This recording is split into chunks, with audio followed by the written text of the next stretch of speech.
दर्शकों नमस्कार। कृषि दर्शन कार्यक्रम में आप सभी का बहुत बहुत स्वागत है। दोस्तों आज हम आए हैं जिला अनूपपुर के ग्राम जरियारी में। यहाँ हम मिलेंगे सफल किसान श्री राकेश सिंह केवट जी से और देखेंगे इन्होंने खेती में क्या क्या नए आयाम हासिल किए हैं। दोस्तों मैं बता देता हूँ, राकेश कुमार जी ने बहुत कम उम्र में कम समय में ही कृषि में नए आयाम हासिल किए हैं। आइए मिलवाते हैं राकेश कुमार केवट जी से। राकेश कुमार जी, आपका हमारे इस कार्यक्रम में बहुत बहुत स्वागत है। जी सर। तो थैंक यू। राकेश कुमार जी, सबसे पहले तो हम यही जानना चाहेंगे कि किस प्रकार से आपने अपनी पढ़ाई की है और उसके बारे में आप हमारे दर्शकों को बताइए। जी सर। सर जैसे कि आप बताएं, मेरा नाम राकेश कुमार केवट है और मैं ग्राम जरियारी का निवासी हूं। और मेरी जो पढ़ाई है वो कृषि से स्नातकोत्तर है। ठीक है। और अभी मैं 120 एकड़ में सब्जी की खेती कर रहा हूँ। जैसा कि राकेश जी आपने बताया कि कृषि से आपने ग्रेजुएशन किया हुआ है, जी तो राकेश जी ये बताओ, आपने पहले से ही सोच लिया था कि मैं एग्रीकल्चर से करूंगा या फिर इसका ख्याल आपके पास बाद में आया? सर, ये कॉलेज में जाने के बाद ये क्लियर हुआ है कि हमको बिजनेस लाइन में जाना है। और जो हम जॉब करते हैं कहीं भी या फिर खुद की बिजनेस करते हैं, तो इस पर मेन डिफरेंस ये है सर कि हम जॉब करते हैं उस पर सिर्फ हम खुद का लाभ ले सकते हैं, खुद के लिए ही अर्निंग ले सकते हैं। यदि हम बिजनेस में जाते हैं, खासकर यदि हम खेती के क्षेत्र पर जाते हैं, तो उस पर हमारे साथ जुड़े जितने भी रिश्तेदार हैं, पहचान के लोग हैं, इनको भी हम अच्छे से ट्रेनिंग दे के उनको भी इस काम में लगा सकते हैं और उनका भी एक बिजनेस के साधन प्रदान कर सकते हैं। जी बिल्कुल। दर्शकों, जैसा कि राकेश कुमार जी ने बताया कि यदि हम बिजनेस करते हैं या खेती से जुड़ते हैं तो उसका लाभ सीधे तौर पे हमसे जुड़े हुए हमारे परिवार के साथ साथ अन्य लोगों को भी इसका लाभ होता है। राकेश जी, ये जानना चाहेंगे कि जैसे खेती में आप आए हैं तो लगभग आपको कितना समय हो चुका है खेती करते हुए? सर, खेती में ये 6वां साल है, 5 साल कंप्लीट हो चुके हैं। 2018 में चालू की थी ये। तो 2018 में जैसा कि आपने बताया स्टार्ट किया था, तो उस समय मतलब ये परंपरागत अपनाया है आपने या आपने खुद ही स्टार्ट किया इसको? ये ड्रिप इरिगेशन से यहाँ खेती नहीं होती थी। हम्म। 2018 से ही हम यहाँ अच्छे से ड्रिप से जो है सब्जी खेती टेक्निकल रूप से करना चालू किए हैं। अच्छा, लगभग इस समय की यदि हम बात करें तो इस समय कितना ज़मीन है आपके पास में जिसमें आप खेती करते हैं? 120 एकड़ है सर।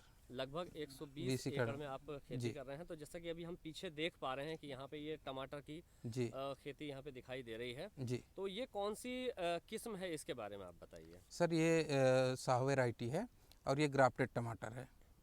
इस वैरायटी के बारे में थोड़ा सा और विस्तार से आप हमें सर, बताएंगे? इसमें ग्राफ्टेड का मतलब होता है कि नीचे इसमें जहाँ कहीं भी विल्ट की समस्या आती है या फिर और भूमि जनित जो समस्याएं आती है, उसके लिए एक जड़ वाली जो पौधा रहता है वो हम दूसरे क्रॉप का लेते हैं और ऊपर जो है जिसे हमको प्रोडक्शन लेना है, उत्पादन लेना है, उस पर हम दूसरा जो भी हमारा मनचाहा वैरायटी है उसको ग्राफ्ट करवाते हैं। जी। तो इससे क्या होता है सर कि जो विल्ट की समस्या ये बिल्कुल नहीं आती है, ना के बराबर आती है और साथ ही साथ प्रोडक्शन में भी काफ़ी इजाफा होता है। तो इसका जो बीज है वो आसानी से उपलब्ध है, आप कहाँ से ले आसानी सकते से हैं? उपलब्ध है सर। इसका जो है नर्सरी रायपुर में है, दो नर्सरी है, एक चौड़ा बाग है, एक AKF नर्सरी है। यहाँ से आप परचेस कर सकते हैं, बेस्ट क्वालिटी का यहाँ से नर्सरी मिलता है। अच्छा अच्छा, इसके अलावा यदि हम और दूसरी फसलों की भी यदि हम बात करें जी तो टमाटर तो अभी हमें दिखाई दे रहा है, जी। इसके अलावा और कौन कौन सी फसलें लेते हैं आप? सर, इसके अलावा मिर्ची की फसल होती है और लौकी, खीरा,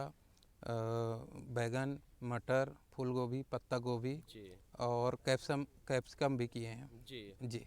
जैसा कि राकेश जी आपने बताया कि आपने पीजी किया हुआ है कृषि से, तो क्या लगता है आपको पढ़ाई लिखाई करने के बाद यदि हम एग्रीकल्चर में या खेती किसानी करते हैं तो उसमें कितना फ़ायदा होता है? सर, क्या होता है यदि हम पढ़ाई लिखाई किए रहते हैं तो चीज़ों को समझने में आसानी होती है।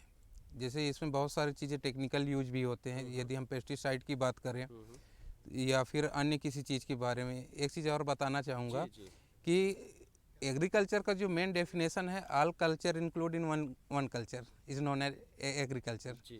तो इस पे सभी प्रकार के कल्चर प्रैक्टिस होते हैं और साथ ही साथ देखेंगे इसमें आपको कंस्ट्रक्शन का भी नॉलेज होना चाहिए हम्म। और वाटर मैनेजमेंट का भी नॉलेज होना चाहिए, इलेक्ट्रिसिटी का भी होना चाहिए, जी जी मशीनरी जी। का भी होना चाहिए।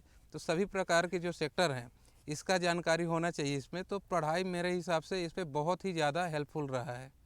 यानी कि आप ये कहेंगे, और खासकर हमारे युवाओं को तो आप जी। यही कहेंगे कि बिल्कुल आप विधिवत ज्ञान लीजिए, पढ़ाई करके आप जी इसको करिए। यदि जी मुनाफे की बात कहें जी तो किस प्रकार से मुनाफा होता है, यदि हम टमाटर की फसल की ही बात करें? सर, ये 10 एकड़ टमाटर की बात हम्म, करें तो इससे मैं लगभग 50 लाख का सेलिंग किया हूँ, हम्म, और इस पे लगभग मेरा 20 लाख का लागत लगा हुआ था। अच्छा। जी और वहीं यदि हम इसकी सेलिंग की बात करें, जैसे कि आपने बताया, सेल मतलब कहाँ से, यहाँ से है या फिर मंडी से सेल है, किस प्रकार से सेल है सर, इसकी? यहाँ से हम डायरेक्ट सेल करते हैं। सीधे मार्केट में? जी। अच्छा, किस प्रकार से, मतलब उसमें आपको फ़ायदा मिल वहाँ जाता से सर क्या होता है कि इसमें जो होता है ट्रांसपोर्ट का खर्चा बच है? जाता है। अच्छा, अच्छा। जी वहीं जैसे कि आपने फ़ायदा और नुकसान की यदि हम बात करें तो ऐसा भी कोई तरीके आप अपनाते होंगे जैसा कि जिसमें मतलब लागत कम हो जाए और मुनाफा बढ़ जाए? जी सर, इसमें बहुत सारी चीज़ें हैं जिसकी वजह से लागत कम किया जा सकता है। जैसे हम इरिगेशन की बात करें जी, जी। तो नॉर्मली इरिगेशन करते हैं तो उस पर बहुत ज़्यादा हमको लेबर की ज़रूरत पड़ती है इरिगेशन के लिए, और पानी की भी बहुत ज़रूरत होती है, तो उसके लिए आप ड्रिप यूज कर सकते हैं। जी। सेकंड क्या होता है सर कि हम लागत दो तरह से निकाल सकते हैं। पहला ये है कि पर यूनिट हमारा प्रोडक्शन क्या कास्ट क्या है और पर एकड़ प्रोडक्शन कास्ट क्या है। यदि हम अच्छे से उस पर हर चीज़ का टेक्निकली जाएंगे तो आपका टोटल पर एकड़ का जो लागत रहेगा वो ज़्यादा रहेगा, लेकिन पर यूनिट की बात करेंगे, पर केजी टमाटर पे कितना आपका लागत हुआ, तो ये कम हो जाएगा। जी, जी। और जैसे खरपतवार के लिए देख रहे होंगे पीछे मल्चिंग लगा हुआ है, इससे पूरे खरपतवार का बचत हुआ। इसके वजह से हमारे यहाँ जो है बीमारी का प्रकोप कम हुआ, कीड़े का प्रकोप कम हुआ, और साथ ही साथ जो प्रोडक्ट आया ये मार्केट में जो दूसरे टमाटर है उससे लगभग 50 रुपये पर कैरेट हमको एक्स्ट्रा भाव मिला है। जी, जी। वहीं हम देख पा रहे हैं कि ड्रिप इरिगेशन सिस्टम भी यहाँ पे इस्तेमाल जी, किया हुआ है। किस प्रकार का सिस्टम है ये? ये ड्रिप इरिगेशन सिस्टम मतलब सर सही जगह पे सही समय पे और सही मात्रा में पानी देना है। जी, तो राकेश जी, आपको क्या लगता है कि मतलब इस सिस्टम से पानी की खपत भी कम हो जाती है? 50%। लगभग जी लगभग, है ना? तो मतलब जैसे पानी की ये उस जगह पे मतलब ज़्यादा उपयोगी है जहाँ पे पानी की जी जी कमी है जी ना? अच्छा, इसके अलावा आपने बताया था कि जैसे कीड़े वगैरह लग जाते हैं, तो जी उसके लिए ऊपर से कोई छिड़काव या कोई जैविक उपचार वगैरह? हाँ सर, इस पे जैविक भी है और केमिकल भी है उपचार। जो कीड़े हैं बीमारी इसके लिए करना पड़ता है। बात हुई थी यहाँ पे मार्केटिंग को लेकर, फसलों को मार्केट में भेजने को लेकर, तो जी, इसकी ग्रेडिंग का मतलब किस प्रकार से निर्धारण किया जाता है? ग्रेडिंग का सर दो तरह से होता है, एक साइज के हिसाब से होता है और दूसरा डैमेज और अच्छे फसल के हिसाब से। अच्छा। हाँ, तो जो डैमेज रहता है उसको बाहर फेंक देते हैं। उसके बाद साइज आता है तो अच्छे जो एक एक तरह के साइज रहते हैं उनको अलग कर लेते हैं, और जो छोटे रहते हैं या फिर बेआकार रहते हैं उसको अलग कर लेते हैं। जी, तो राकेश जी, क्या कहेंगे भाइयों से कि ग्रेडिंग करना कितना ज़रूरी है? देखिए, ग्रेडिंग करने में हमारा मुश्किल से 5 से 10% जो है जी। वेस्ट रहता है। जी, जी। उसका भी मार्केट में हमको कुछ ना कुछ रेट मिल जाता है, 50% एटलीस्ट मिल ही जाता है। तो यदि ग्रेडिंग नहीं करेंगे तो वो पूरे प्रोड्यूस का आपका बहुत ही कम रेट मिलेगा। यदि ग्रेडिंग कर दे तो उसका रेट अच्छा मिलेगा, और जो ग्रेडिंग के बाद जो बचेगा उसका भी आपको मार्केट वैल्यू मिल बिल्कुल, जाएगा। जैसा कि राकेश जी ने बताया किसान भाइयों कि यदि आप ग्रेडिंग करते हैं तो वाकई उसके आपको अच्छे दाम मिल सकते हैं। दोस्तों, कार्यक्रम में वक्त हो चला है एक छोटे से ब्रेक का। मिलते हैं एक छोटे से ब्रेक के बाद। अरे सुन तो। मुझे क्या सुनाना चाहते हो? जो सुनाओ मेरी सौतन को। किसको? अरे वही तुम्हारा मोबाइल फोन जिससे सुबह शाम दिन रात चिपके रहते थे और कहते थे किसान कॉल सेंटर से बातें हो रही हैं। अच्छा, ये बात है। हाँ, क्यों? क्या हुआ? अब बात नहीं होती क्या? अब तो झट से बात हो जाती है। संबंधी समस्याओं का अपनी भाषा में तुरंत हल पाने के लिए पूरे भारत में किसी भी फोन से हेल्पलाइन नंबर पर संपर्क करें। किसानों का दोस्त किसान कॉल सेंटर।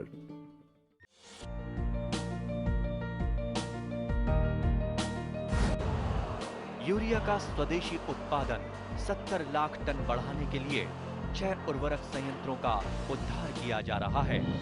FCIL के गोरखपुर, सिंदरी, तलचर और रामागुंडम संयंत्र, HFCL की बरौनी इकाई और BVFCL की नामरू फोर्थ। सोने पर सुहागा ये है कि देश में अब बनेगा सिर्फ नीम लेपित यूरिया, क्योंकि इससे होगा किसानों का फायदा ही फायदा।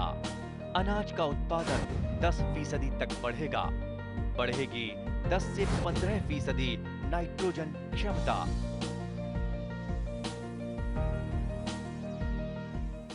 दोस्तों ब्रेक के बाद कृषि दर्शन कार्यक्रम में आपका पुनः स्वागत है और आज हम आए हैं ग्राम जैथारी में जो कि जिला अनूपपुर में है और आज हम यहाँ बातचीत कर रहे हैं सफल किसान श्री राकेश जी से। आइए बातचीत का सिलसिला आगे बढ़ाते हैं और बात करते हैं राकेश जी से।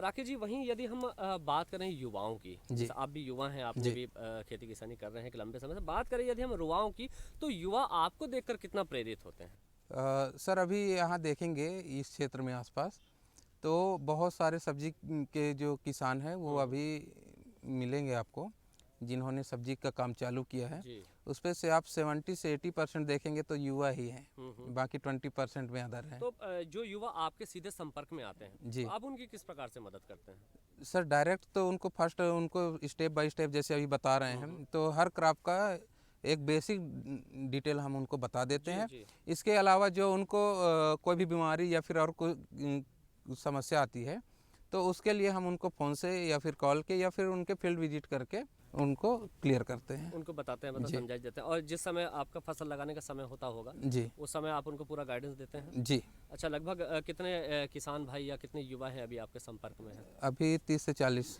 लगभग। जी। और वहीं यदि हम बात करें यहाँ पे काम करने वाले आपके पास में कर्मचारियों की, तो वो जी। लगभग कितने कर्मचारी ये आपके लगभग 400 से 500 कर्मचारी हैं। 400 से 500 कर्मचारी जी। इस समय आपके पास में जी। काम कर रहे हैं, मतलब इसी जगह पे और अन्य जहाँ दूसरी अलग जगह- अलग सर अच्छा, अभी। यहाँ पे जैसे जो टमाटर की फसल लगी हुई है, दूसरी जगह अन्य कोई फसल भी इस समय जी लगी हुई सर, जी सर, मटर लगी हुई है, है? मटर की बैगन फसल लगी भी हुई वहाँ पे है। जी जी जी। अच्छा, तो उसमें जैसे अब मटर की ही अभी आपने बात की, तो मटर में मतलब किस प्रकार की समस्याएं चुनौतियां आती हैं? मटर में बहुत ही मटर की खेती जो है बहुत ही इजी खेती है, उस पर कोई खास चुनौती नहीं है। अभी तक मटर में हम सिर्फ लगाने का काम किए हैं, उसके बाद तोड़ाई करेंगे, बीज का कोई काम नहीं लगता है यहाँ, क्योंकि ये सीजन की फसल है। इसमें बीमारी बहुत कम आती है, एक पाउडरी की समस्या भी हो सकती है, हमारे यहाँ आई नहीं है, तो अभी हमें उसके लिए भी कोई प्रिकॉशन या ट्रीटमेंट लेने की ज़रूरत नहीं पड़ी है। अच्छा। और अभी मेरे पास जो है 12 फार्म हाउस है। जी। ये एक है 10 एकड़ का, जी। फिर मिर्ची का प्लाट है 20 एकड़ का, और उसके बाद एक लौकी का प्लाट है 10 एकड़ का, फिर टमाटर के अलग अलग प्लाट, ऐसे करके पूरे 12 प्लाट है। कुछ प्लाट अभी नए डेवलप हो रहे हैं, तो वहाँ गर्मी के लिए जो है 30 एकड़ में टमाटर की प्लानिंग किया गया है। वो गर्मियों के लिए आपकी वो जी, जी, टमाटर की जी। प्लानिंग है। अच्छा, जैसे टमाटर की आप बात कर रहे हैं, तो मतलब और कोई योजना है आपका टमाटर को लेकर, कोई और नई योजना के बारे में आप सोच रहे हैं? जी सर, या टमाटर। खासकर राकेश जी प्रसंस्करण की भी यदि हम बात करें तो जी। उसके बारे में आप सोच रहे हैं? जी सर, क्या है यहाँ प्रसंस्करण का तो अभी कोई ऐसा प्लान नहीं हुआ है। जी। ये है हम क्रॉप के ऊपर जा रहे हैं कि अभी हम कस्टर्ड एप्पल और गुआवा के ऊपर जाने वाले हैं, और साथ ही साथ और दूसरे जैसे कैप्सिकम है, कैप्सिकम का खेती यहाँ बहुत कम होता है, तो कैप्सिकम की खेती भी किसानों को सिखाएंगे। अच्छा, उसके जी। लिए भी आप जी कर रहे हैं? जी। मतलब किस प्रकार से आपको मदद मिल जाती है और नई नई जानकारियाँ जुटाने के लिए आप क्या प्रयत्न करते हैं? जी। अभी जो देख रहे हैं ये मल्चिंग, ये देखे बाहर थे, लेकिन यहाँ खुद किए तो इसका पूरा डिटेल हमको क्लियर हुआ, तो मेन जानकारी हमारे यहाँ फील्ड में ही मिलता है। हाँ, मतलब राकेश जी का कहना यह है कि यदि आप खुद से करते हैं तो उसकी जानकारी उससे आपको ज़्यादा जी नॉलेज मिलेगा, है ना? जी। तो वहीं आपने जैसे टमाटर के बारे में बताया, और टमाटर की फसल की ही यदि हम बात करें तो ये जी। लगभग कितने समय की आपकी ये फसल होती ये जुलाई का लगा हुआ है। है? तो जैसे एक बार आपने ये फसल लगाई तो आपने जी। कितनी बार इसमें प्रोडक्शन आपका ले लेंगे? सर इसमें एक बार तो लगाने के बाद ये 60 से 65 दिन में तोड़ाई चालू होगा, उसके बाद 3 से 4 महीने तक कंटिन्यूस पे से तोड़ाई होते रहता है। इस बार बारिश हुई थी तो पौधा काफ़ी डैमेज हो गया। और किस प्रकार की चुनौतियां हैं? जैसे एक तो आपने बारिश बताई, और जी। किस प्रकार की चुनौतियां हैं? जैसे आसपास कोई जानवर वगैरह का अटैक वगैरह इस प्रकार? जी, यहाँ जानवर का तो खास अटैक नहीं है। एक यदि हम गर्मी में खेती करते हैं तो हमारे यहाँ ओला गिरने का समस्या बहुत है। जी। इसके अलावा फिर छोटे छोटे समस्याएं तो वो तो होती जी, रहती है। जैसे ओले की जो समस्या आपने जी। बताई, तो क्या लगभग ये समस्या आपको फेस आ जाती है? हाँ, मैं 2-3 बार फेस किया हूँ। एक बार मेरा 20 एकड़ में जो टमाटर लगा हुआ था पूरे में ओला गिरा था। अच्छा, इसके अलावा ठंड जैसे ज़्यादा पड़ जाए, बहुत जी। ज़्यादा ठंड और ओस पड़ जाए, तो उससे कुछ और समस्याएं होती हैं? हमारे यहाँ पाले का एक समस्या आती है दूसरी जगह, यहाँ पाले का उतना समस्या नहीं है। पाला की समस्या नहीं पड़ है, जाती नहीं है, इतनी ज़्यादा नहीं पड़ती? यहाँ नहीं है। अच्छा, और टमाटर बाकी जानवरों की भी यहाँ पे आपने जैसे कि बताया ज़्यादा जी, जी, समस्या जी। नहीं है। नए कृषक भाई या नए युवा, नए किसान जो इस क्षेत्र में आना चाहते हैं, जी क्या आप उनको एज ए, आप भी एक युवा किसान हैं जो जी। आपने भी शुरुआत करी, आप उनको किस प्रकार से समझाएंगे कि वो किस प्रकार से शुरुआत करें? जी सर, बेसिकली देखा जाए तो जैसे मैं खुद एक इंस्पिरेशन के रूप में उनको समझा सकता हूँ अपने बारे में कि छोटे से एरिया में करके अभी बहुत बड़े एरिया में कर सकता हूँ। साथ ही साथ इसके पूरे इसको बताएंगे उनको कि क्या हो सकता है इससे, इसका प्रोडक्शन क्या होता है, इस पे कास्टिंग क्या आती है, ये सारी डिटेल बता के उनको इस क्षेत्र में रुझान कर सकते हैं। अच्छा, कृषि के साथ साथ में यदि हम समग्र खेती की भी बात करें जी। राकेश जी, है ना, जैसे समग्र खेती में जैसे पशुपालन भी आता है, जी ये कितना लाभदायक है? सर, समग्र खेती तो बेसिकली बहुत अच्छी चीज़ है, लेकिन उसके साथ साथ क्या होता है मैनेजमेंट में भी काफ़ी समस्याएं आती है। और जैसे हम बात करें पोल्ट्री फार्म की, पोल्ट्री फार्म जो है हमारा पर डे का जो हमारा उसमें निगरानी होना चाहिए, जिसके वजह से वो संभव हो सकता हाँ, है। वो तो खैर पोल्ट्री फार्म एक अलग चीज़ होगी, लेकिन हाँ, यदि हम बात और करें डेयरी की बात पशुपालन में, करें, डेयरी की बात डेयरी में भी सेम चीज़ है सर। जी। हाँ, डेली उनका केयर चाहिए, टाइम पे उनको चारा चाहिए, और साथ ही साथ उस पर थोड़ा ज़्यादा टेक्निकल वर्कर चाहिए। नहीं, फिर भी यदि हमें लगता है कि यदि हमारे पास में ज़मीन है तो पशुओं के लिए चारा तो वहीं से उपलब्ध हो ही जी जाएगा। सर, जी सर, खेती किया जा सकता, साथ में कर सकते हैं। किया जा सकता है। खेती के साथ हम फिशरी भी कर सकते हैं, गॉटरी भी कर सकते हैं, डेयरी भी कर सकते हैं। बी कीपिंग सबसे अच्छा रहेगा सर खेती के साथ साथ। बी जी कीपिंग भी आजकल है, हाँ, बिल्कुल चला बी हुआ है। कीपिंग, जी। क्योंकि सर यदि हम नार वाली आइटम की बात करेंगे, कुकुरबिटेशियस की बात करेंगे, जैसे खीरा हो गया, लौकी हो गया, करेला, इनमें क्रॉस पॉलिनेशन होता है, और क्रॉस पॉलिनेशन में जो है बी का बहुत ही ज़्यादा रोल रहता है। क्रॉस पॉलिनेशन का यदि हम और साधारण भाषा में समझाएं दर्शकों को तो क्या परागण की बात करें, परागण। राकेश जी, ये बताइए हमें कि हमारा जो परिवार है, जो हमारे घर वाले हैं, वो हमें खेती में किस प्रकार से मदद करते हैं? इसमें सर मेरे यहाँ अपने यहाँ की बात करें या फिर हमारे साथ जुड़े जितने भी किसान हैं, जी जी। तो इनके जो परिवार वाले पूरी तरह से उनका सहयोग करते हैं, चाहे वो आर्थिक रूप से हो या शारीरिक रूप से फिजिकल मेहनत करने की बात करें, तो ये हर तरह से वो सपोर्ट कर रहे हैं। जी, उनका जी। लगभग मतलब घर वालों का सपोर्ट जी लगातार जी बना ही रहता जी है। जी अच्छा, इसके अलावा और यदि हम बात करें, आपके मित्र भी हैं साथ में, जो भी जी। साथ में जो खेती कर रहे होंगे, जी जी उनको भी आप किस प्रकार से गाइडेंस करते हैं? उनके साथ सर वो उनका सर्कल छोटा है, तो उनके साथ डायरेक्ट मिल के उनके फार्म विजिट करके उनको बताते हैं, जी जी। बहुत सारी चीज़ें फ़ोन से भी बताते हैं, हम्म। और उनको भी अपने फार्म बुला के भी कुछ उनको डिटेल proper बता। guidance जी कर जी देते जी हैं। अच्छा, फसल की बात करें तो ये फसल आपकी कहाँ कहाँ तक जाती है? ये फसल सर हमारे यूपी पूरा जाती है, बिहार भी जाती है, झारखंड भी जाती है, साथ ही साथ पूरा एमपी, सीजी और नागपुर भी जाती है। ना मतलब बाहर भी आप जी फसलों को भेज रहे हैं? जी। अच्छा, और कुछ और अन्य योजनाओं के बारे में बात करें तो आपने क्या प्लानिंग्स और बना रखी हैं फ्यूचर के लिए, और क्या प्लानिंग्स बना रखी हैं? फ्यूचर्स के लिए सर अभी तो इसी जो वेजिटेबल क्रॉपिंग है और फल की खेती है, इसका और ज़्यादा क्षेत्र में करने का प्लान है। अच्छा जी। इसके अलावा और अन्य फसलों की बात करें, खासकर धान की यदि बात करें तो धान भी आप लगाते हैं? धान भी लगाते हैं, अच्छा। और एक नया जो रहेगा हमारा नर्सरी का रहेगा। नर्सरी जो बाहर से मंगाते हैं वो नर्सरी अब यहाँ करने का भी प्लान है। नर्सरी में किस प्रकार की प्लानिंग है आप? नर्सरी में पॉली हाउस लगेगा सर, ग्रीन हाउस जिसको बोलते हैं, पॉली हाउस करना पड़ेगा। तो यहाँ जो किसान बाहर से लाते हैं तो उनके लिए हम यहाँ नर्सरी तैयार करने अच्छा, वाले थोड़ा हैं। सा पॉली हाउस के बारे में आप विस्तार से हमारे किसान भाइयों को पॉली बताइए। हाउस क्या होता है, ये कवर्ड रहते पूरा। इसमें क्या होता है कि जो भी है कीड़े जो हैं वो बाहर से अंदर नहीं आ पाते। और पॉली हाउस में जो है हम ट्रे नर्सरी करते हैं, ओपन में करते हैं तो उसमें प्रॉपर जो है उसका ग्रो नहीं हो पाता है, बारिश का भी नुकसान हो जाता है, धूप से भी जल्दी सूखता है क्योंकि वो सॉइललेस मीडिया रहता है। तो उसको प्रोटेक्टेड करके करते हैं उसके अंदर, और उस पर जो भी नर्सरी तैयार होगा वो डिजीज़ फ्री रहेगा, रोग रहित रहेगा, जी। जो किसानों के लिए बहुत अच्छा रहेगा। जैसे हम मिर्ची की बात करें या टमाटर की बात करें, इस पे और करेला की बात करें तो इस पे वायरस का बहुत ही ज़्यादा समस्या होता है। तो वायरस क्या होता है, ये एक पौधे से दूसरे पौधे में फैलने वाली चीज़ है। तो इसको रोकने के लिए यदि हम सुरक्षित रूप से यहाँ नर्सरी तैयार करेंगे तो हमारा नर्सरी जो है लगभग 25 से 30 दिन का रहता है। तो हम 25 से 30 दिन तक के लिए हम पौधे को रोग से बचा सकते हैं। उसके बाद जो है आगे फील्ड में जाने के बाद इसका जो है जी। हमारा मेंटेनेंस जो है कम हो जाएगा इस पे। अच्छा राकेश जी, ये तो आपने पॉली हाउस के बारे में बात करी, अभी तो और भी नई नई पद्धति आ गई हैं कृषि में।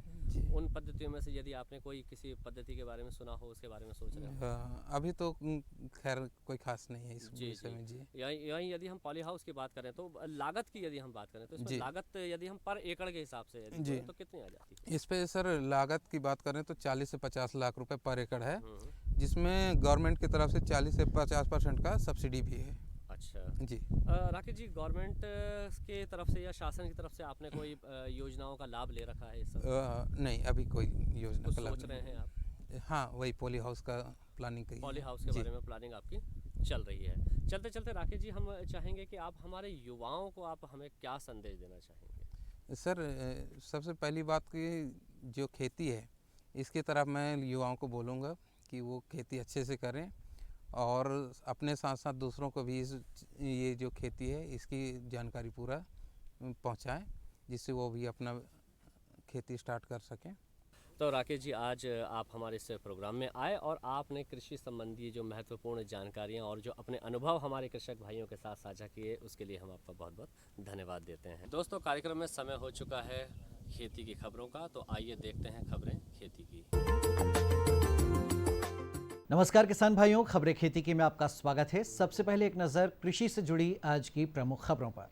कृषि अर्थव्यवस्था में बागवानी का 33% योगदान, पीएम किसान योजना में छूटे पात्र हितग्राहियों को जोड़ें, मंडियों को हाईटेक मंडी के रूप में विकसित करें, जायद में लगाएं खीरा और मूंगफली की किस्मों का चयन। और चलिए अब देखते हैं समाचार विस्तार से। केंद्रीय कृषि और जनजाति कार्य मंत्री श्री अर्जुन मुंडा ने बेंगलुरु में भारतीय कृषि अनुसंधान परिषद ICAR के भारतीय बागवानी अनुसंधान संस्थान IIHR का दौरा किया। श्री मुंडा ने यहां किसानों, विद्यार्थियों व वैज्ञानिकों के साथ संवाद किया तथा किसान सुविधा काउंटर का शुभारंभ किया। इस अवसर पर MOU भी किए गए। श्री मुंडा ने प्रसन्नता व्यक्त करते हुए कहा कि IIHR 54 बागवानी फसलों पर काम कर रहा है और उत्तर पूर्वी राज्यों समेत देश भर के किसानों के लाभ के लिए उष्ण कटिबंधीय फलों, सब्जियों व फूलों की फसलों समेत बागवानी फसलों की 300 से अधिक किस्में विकसित की गई हैं तथा संस्थान ने आदिवासी बाहुल्य क्षेत्रों में भी अच्छा काम किया है। श्री मुंडा ने बागवानी उत्पादों के भंडारण, खाद्य प्रसंस्करण, विपणन के महत्व को समझाया व किसानों को सर्वोत्तम प्रथाओं को अपनाने और अंतर्राष्ट्रीय मानकों के अनुरूप उत्पादन का लक्ष्य रखने का अनुरोध किया ताकि उनके उत्पाद अंतर्राष्ट्रीय बाजारों में प्रतिस्पर्धा कर सकें। मध्य प्रदेश के राजस्व मंत्री श्री करण सिंह वर्मा ने मंत्रालय से वर्चुअली राजस्व विभाग के वरिष्ठ अधिकारियों और मैदानी अमले को राजस्व महाअभियान के सफल संचालन सुनिश्चित करने के लिए आवश्यक निर्देश दिए। उन्होंने कहा कि राजस्व प्रकरणों के निराकरण के लिए तय की गई समय सीमा में प्रकरण निराकरण करना सुनिश्चित करें।